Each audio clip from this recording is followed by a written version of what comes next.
Welcome to the Savvy Shopkeeper Retail Podcast. I'm your host, Kathy Cruz. Just like you, I'm an independent retail business owner. I love the home decor and gift boutique I co-own with my sister, but I don't want it to consume me or my life. Join me each week as I share lessons learned, helpful tips, and valuable information for your retail business and life. Whether you're buying your products or making your products, whether you're a $25K business or a $2.5 million business, I'm on a mission to help indie retailers work less, profit more, and grow. Let's get started on today's episode. Welcome to episode 149 of the Savvy Shopkeeper Retail Podcast. Lighten your mental load by making data-driven decisions. I'm your host, Kathy Cruz. My intention for this episode is to show you how helpful it is for your mental health. This might surprise you, for your mental health as a business owner to lean on data. Data. I think I talked about this in episode 144 and hinted that an episode on this topic would be happening. And I want to add that if you prefer data, just pretend like I'm saying data, tomato. Don't let me saying the word data bother you. Just pretend like I'm saying data. Before I get started, I just want to say that I don't want you to misinterpret what I'm saying through this episode. I would never discount emotion or your instinct for that matter. These are absolutely important as human beings and as business owners. In fact, I've been working on listening to my own instinct more. This will probably come out in a future podcast episode. Emotions help us to communicate with others, like when we feel sad and need some help. Emotions can also help us to act quickly in important situations, especially when it comes to safety, right? However, some decisions can be made without emotion or little emotion. And this is what I'm referring to in this episode. I'm all for lightening my mental load. I want to lighten it as much as possible because as entrepreneurs, and I've been talking about this in the past few episodes, we're constantly making decisions. There's a lot on our mind. So anything that I can do to lighten that mental load, I'm all in. This has been coming up so much, both for myself, for Master Shopkeepers members, for one-on-one clients, so much so that I realized it was time to record a quick podcast episode on this topic. You'll also notice that I'm going a little bit shorter on these podcast episodes because of the season. I get it. It is, when this publishes, I think it's going to be December 22nd. So I have to acknowledge that we are in the thick of it. There are a few days before Christmas for most of us. It is a very busy time. So I'm trying to make these really short and sweet. Normally they're short and sweet already, 20 to 30 minutes, but these are going to be a little bit shorter. So this episode isn't going to be long because really the concept is simple, even if it isn't always so easy to see. So let me explain this further. I say the concept is simple, but implementing it isn't always simple. Because emotion gets in the way. Emotion is like the line jumper in school. That was the best thing that I could think of. You remember the kid who always cut in front of you because they wanted to be first. Those are your emotions. They want to come first. We're human beings. Feelings and emotions are natural, and oftentimes they can be consuming. However, what I find in business and why I constantly tell retailers to collect data is that the information in and from your business can eliminate so much mental drama. At this point, you might be thinking, Kathy, what the heck are you talking about? So of course, I have examples to share, like real retail business owner examples, because these are going to be really relatable. Some of you may even chuckle because you might see yourself in one or two of these examples. So the first one, I had a client and she joked once we had this conversation, she joked and said, it's like back up your freak out. She realized that she could use the data in her business to calm the freaking out in her brain. And then she joked that I should title the podcast episode. So I didn't go with this podcast title, but I know you listen to the podcast. all the time, so you're probably hearing it. I thought I'd mention the funny title that you shared. But this one-on-one client, she was in a tailspin about how many days she would need to close in like a month, in a 2-period month, because her only employee was pregnant and would be leaving on maternity leave before, I think it was before like the holiday season. So of course, this would send most shopkeepers into a bit of a tailspin. This episode is brought to you by the Savvy Shopkeeper Quiz. As a shopkeeper myself, I've learned that there are action steps we can take during specific stages on our retail journeys that help us create efficiency and improve profitability so we can grow. But first, it helps to know which stage you're in so I can help you determine what to focus on. Sign up for my newsletter and take the quiz to find out which shopkeeper stage you're in. You'll get a helpful Savvy Shopkeeper roadmap with a list of helpful podcast episodes and 2 free resources for where you currently are in your journey. If you want to take the quiz, visit savvyshopkeeper.com/quiz.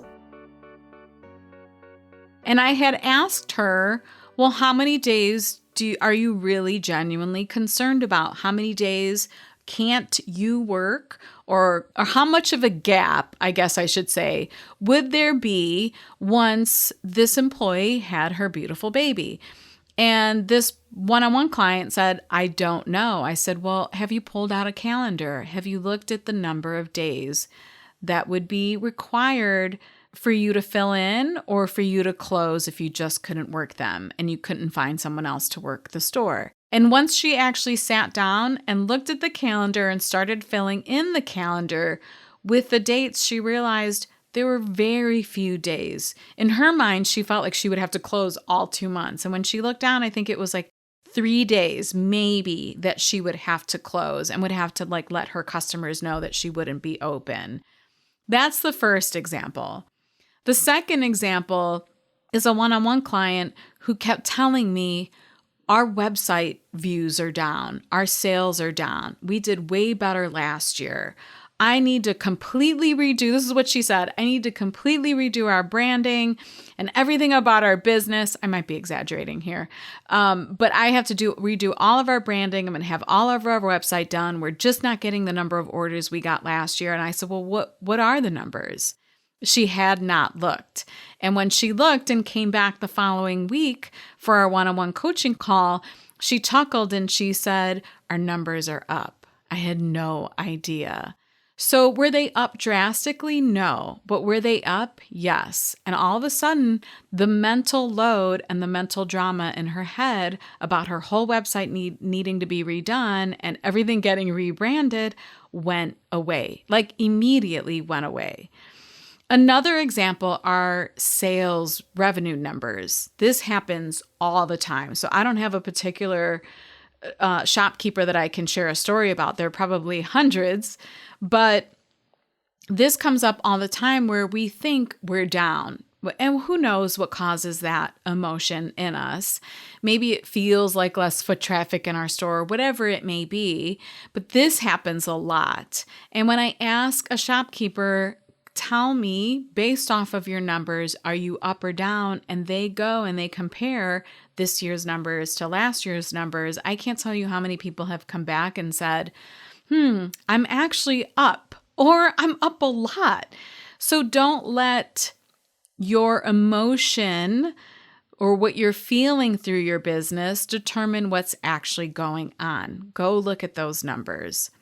Another one is a good friend who was considering cutting an offer and a revenue stream from her business. And this wasn't me with the lab. This was an actual business friend. And we actually grabbed big paper and looked at the information. And once she actually laid it all out, and when I say big paper, it's literally like big, massive sheets of paper, because I think I've talked about this before on the podcast. I like to like dump everything out and analyze it when I can visually see it. So that's the exercise that we did with her.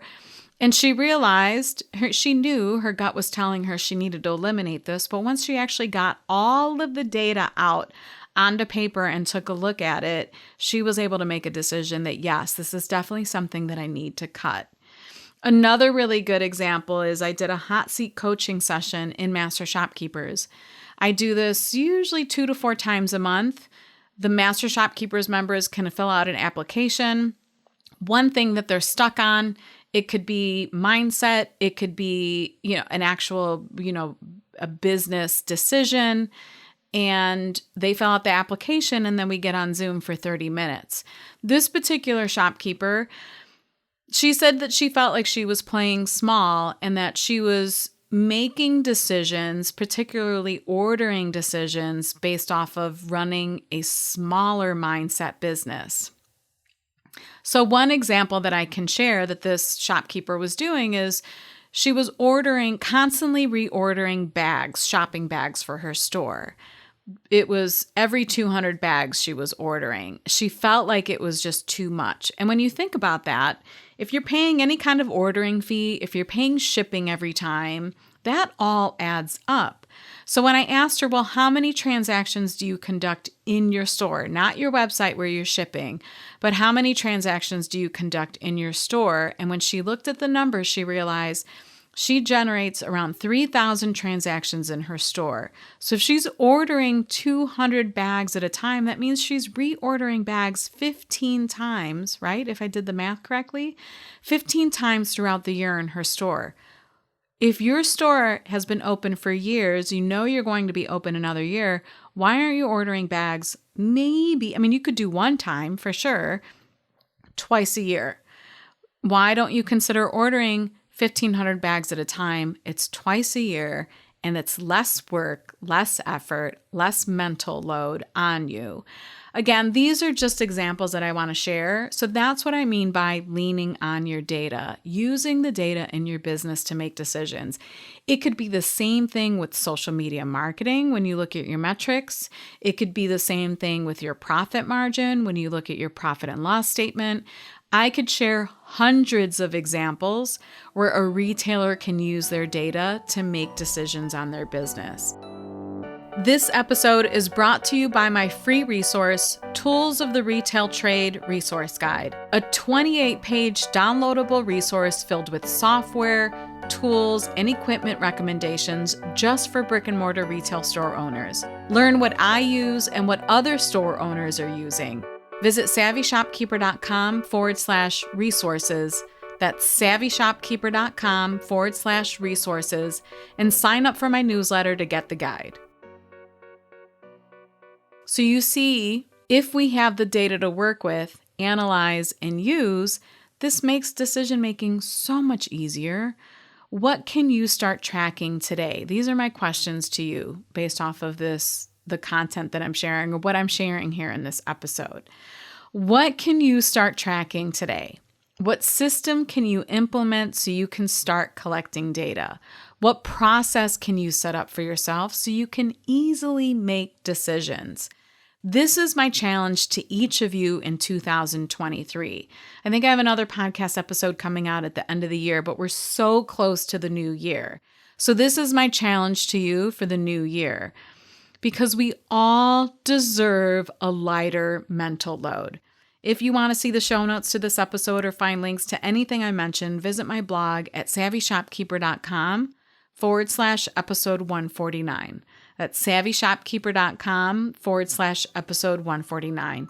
Until the next episode, be savvy and boss up. Or should I say data up?